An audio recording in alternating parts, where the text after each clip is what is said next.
Hey, welcome to our Good Friday service today. As per usual, we've got a number of worship songs available for you to listen to. If you're on our YouTube channel, you can just scroll down the list and you'll have a number to click on. So feel free to pause and listen to the music. But now today, as we remember Good Friday, we're going to focus on two key themes that crop up during this. One is the theme of rebellion. The other is the theme of hope. And in Good Friday, rebellion obviously is quite a kind of key theme as people reject the God who came to earth, Jesus Christ. In John 1, it's described as the Creator coming to the world He created and rejected by those people or ignored by the people that He made. And that's a mind-blowing idea when you think about it. It's a little bit like the author of a story coming into a story and rejecting, and his characters all rejecting him. On a bit more of a personal note, I guess it could be a little bit like a child rejecting the parent who reared it, or him or her. And so there's definitely a dark side to the Good Friday story. But we also have this note of hope. We find this in Jesus' response to his rejection, because Jesus doesn't respond in the way that he's been treated. Instead, he responds with love. He responds with kindness. He doesn't go out against the world, raging against it in revenge, but he turns to people. Like when he's on the cross and he cries out, "Father, forgive them. They don't know what they're doing."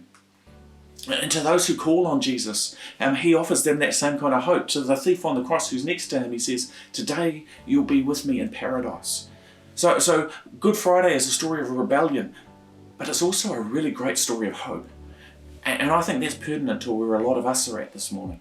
And to illustrate that, we've got a few clips that I'd love to show you. One from our friends at the Bible Project, and then another is a song written by Alicia. So let's listen to those now. There's this beautiful poem. It's in the book of Isaiah.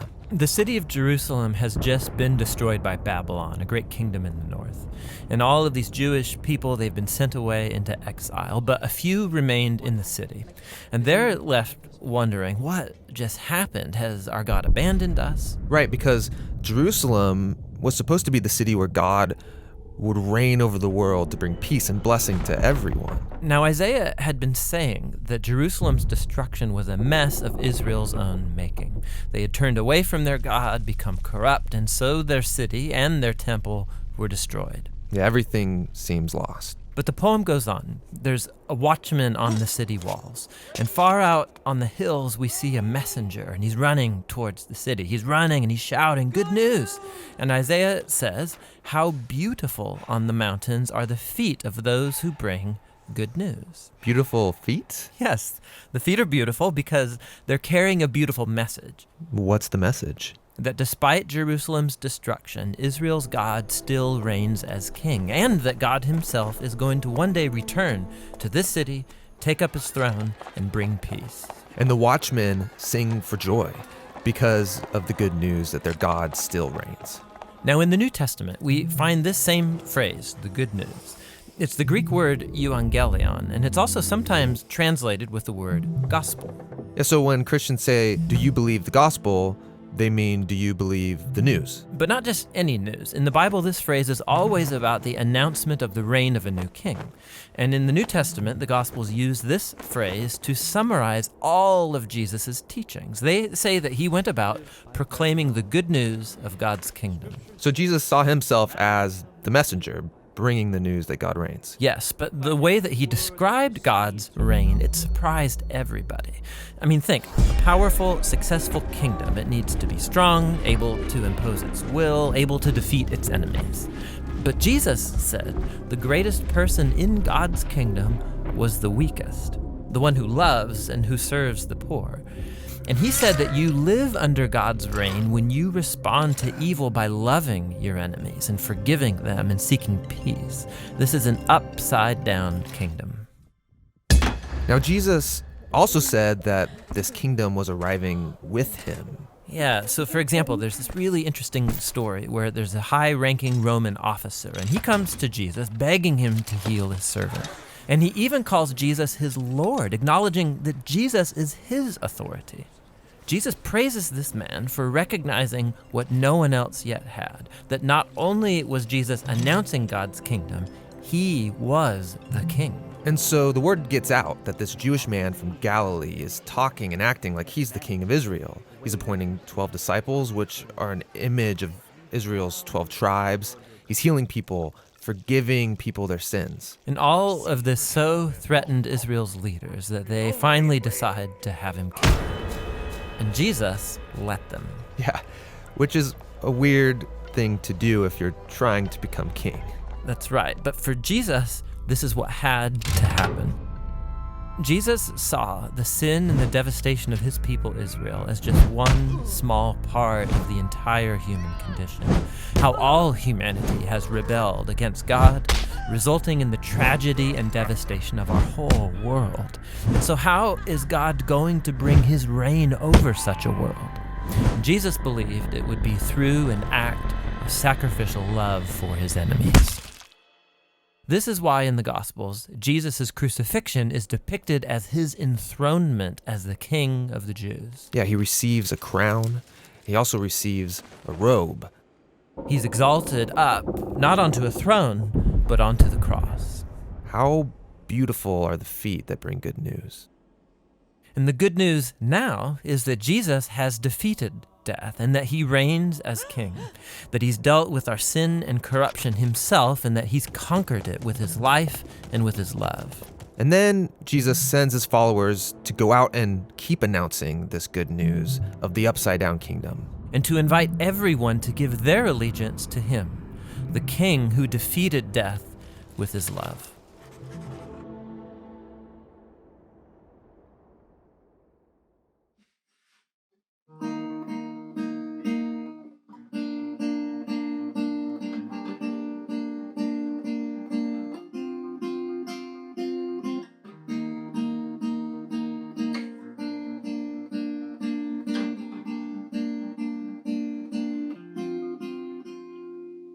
Lost souls gather and call to him, the one who sees all your pain. Children welcomed eternally into a love given by grace, and it echoes, and it echoes. Oh, oh, oh, oh.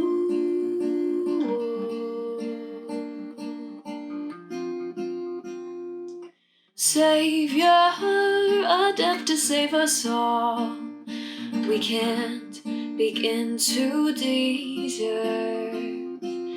Glory be to the risen one, he's healing every heart. And it echoes, and it echoes. Oh, oh, oh, oh, oh. And it echoes, and it echoes.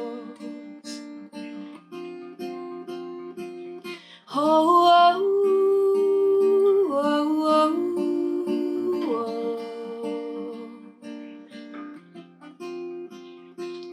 King of kings, we are listening to your love.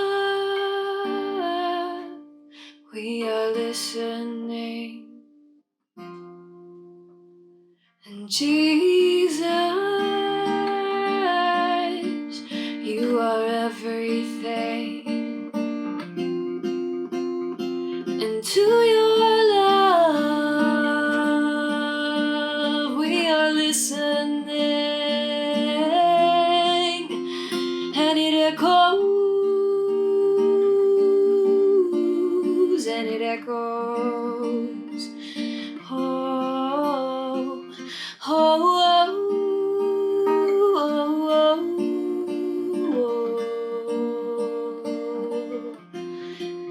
oh, and it echoes,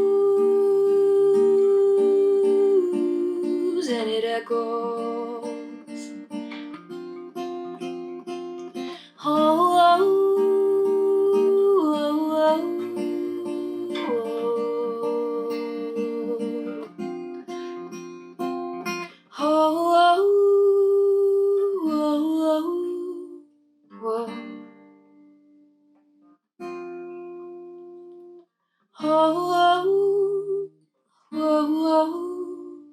Whoa. And the reading we have today is from the book of Luke, chapter 22, verses 47 to 62. So let's read now. While he was still speaking, a crowd came up, and the man who was called Judas, one of the 12, was leading them.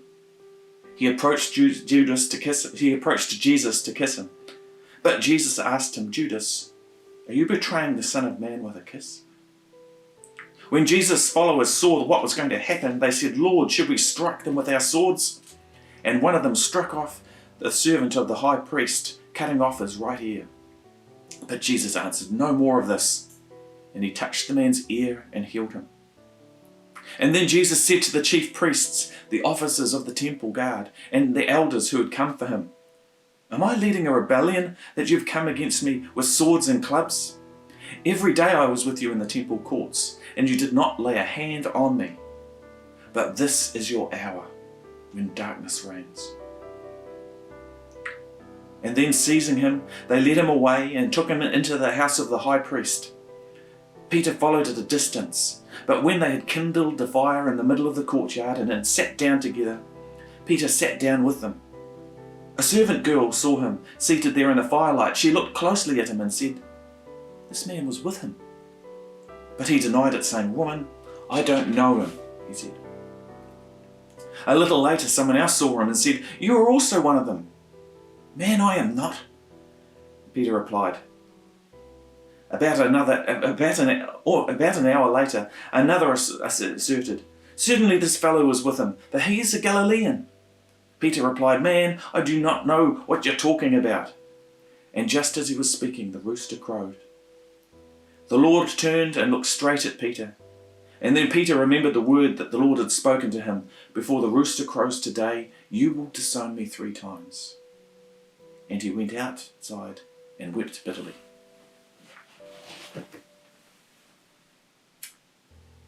Have you ever been in a situation where you know something isn't right, but you haven't been able to put your finger on exactly what it is?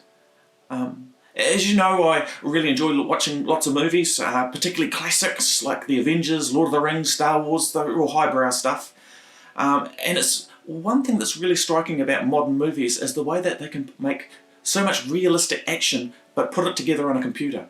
But one of the things I've noticed of late is, even with the digital technology, as clever as they are, and as able as they are, there is one thing that is very hard for people to recreate, and that is somebody's face. And what a lot of these technicians and artists have discovered is actually the closer you get to creating a face that's incredibly lifelike, the weirder it actually looks. They have a name for this, they call it the uncanny valley. It's a name when someone creates a digital version of a person and it looks almost lifelike, but not exactly. Sometimes it just simply looks wrong. But it's often hard to put your finger on exactly what is wrong. Because our brain picks up subtle differences when we look at people's faces. For example, the light pores, or the pores in our skin, or the glowing that our skin does, or the way our mouth moves. We might not necessarily be able to explain these differences, but when we look at something, we know if it's right or we know if it's wrong. And especially when we compare them to the real thing. And I think that's a helpful way to explain the impact of Jesus on his world. You see, and why his influence echoes out towards us even today. You see, when we look at many people in the Gospels who surrounded Jesus, they would have been people who were considered fairly normal in their time. Yes, obviously there were a lot of people who were political leaders and kings and people of great wealth, but there were also kind of normal, everyday people like you and I. But what we see in the Gospels is when they came into the presence of Jesus, they came into the presence of someone who was extraordinary. They came into the presence of somebody that the Bible describes as perfect. And Jesus loved people in a way that was unusual. He spoke truth so profound that it often shook people to the core of their being. And he demonstrated a spirituality that was authentic, but also incredibly powerful. And people couldn't get enough of him. You could say that Jesus was a little bit like fire. People always want to get close to fire, don't they? Where they want to be nice and warm, where they want the light that fire brings. But of course you get too close and what happens? You get burned. And just like Jesus was similar in a way, people wanted to get close to Jesus. They couldn't get enough of him.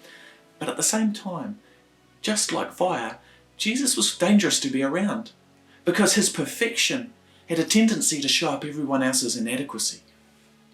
Jesus said this of himself in John 3:19. He said, "This is the verdict, that light has come into the world, but people loved darkness instead of light because their deeds were evil." People were being shown up against the perfect, and they didn't like it. It's a little bit like digital images showing up against the real thing. And we see that, but as I said, people just don't like that. And we see this in the rulers and the authorities who crucified Jesus, but we also see this amongst his closest friends. Judas betrayed Jesus for money. And Peter, Jesus' right-hand man, abandoned Jesus as he faced a trial for a crime that he did not commit. And the light of Jesus, their inadequacies was showing up. Now, the Bible has a word for this, of course. It's called sin. But essentially, what's happening in these stories is it's essentially rebellion. People are falling into the trap of thinking, hey, we know a better way than God does. And I think this is something that we can all identify with. We always think we know the best way. I guess that's kind of what keeps radio talkback shows alive. But what we discover is that when we think we know better than God, there is an inevitable result to this. And the inevitable result is pain. Pain for ourselves, pain for others, and as we see in the light of the cross, even pain for God. So you might ask, well, where is the hope in all of this? Why is this good news? Well, because of the beauty of the good news story. You see, this is not simply a story about our inability to be the people that God made us to be. It's also a story about the kindness of God. God doesn't leave us in this situation to dwell in guilt and regret. In fact, what we see in the story of Good Friday is God offers us a way out. And to explain how he does this, I'm actually going to hand this over to Carl Face to share that with you.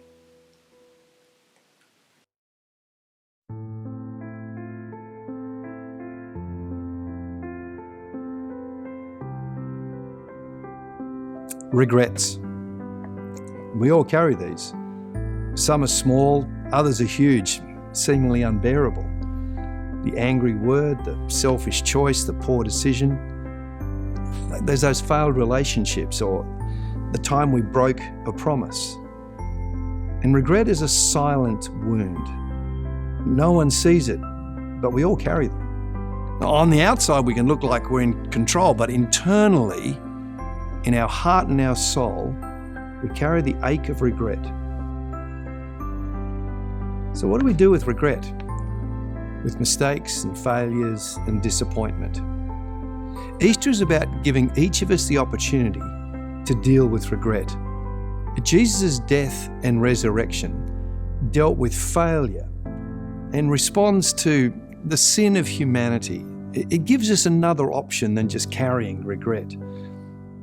At the first Easter, two close friends of Jesus give us a picture of different ways we can respond to regret.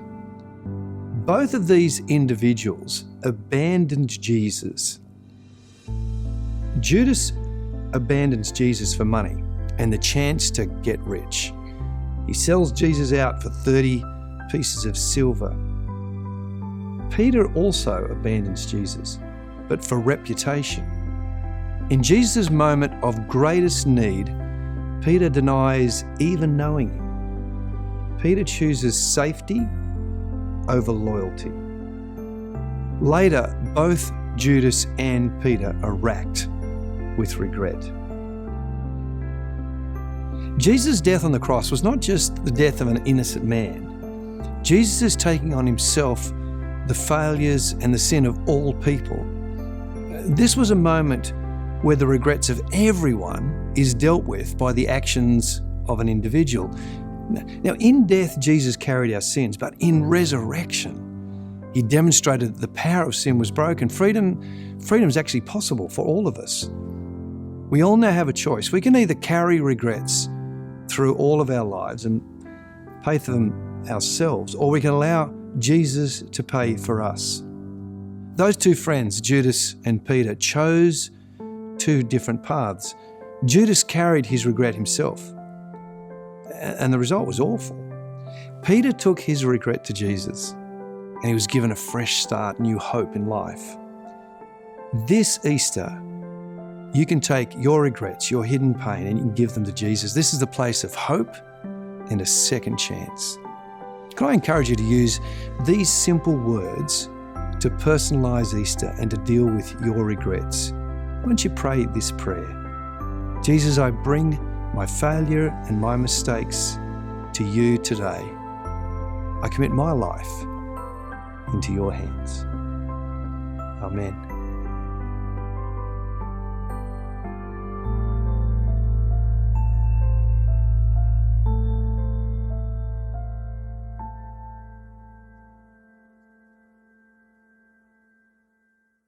So, that's our Good Friday message today. It's a story about rebellion, but it's also a story about hope. Through Jesus, God offers every single one of us a second chance. And even though the Good Friday story happened 2,000 years ago, the good news of Jesus Christ still echoes for us today. God does not want us to live in regret and shame.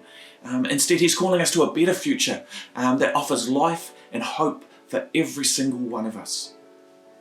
So I just want to encourage you, if you feel that God's been speaking to you about responding to Him this morning, feel free to email us at pastor@mahu.org.nz, and we'd love to kind of chase that up with you and just encourage you as you step into faith in Him.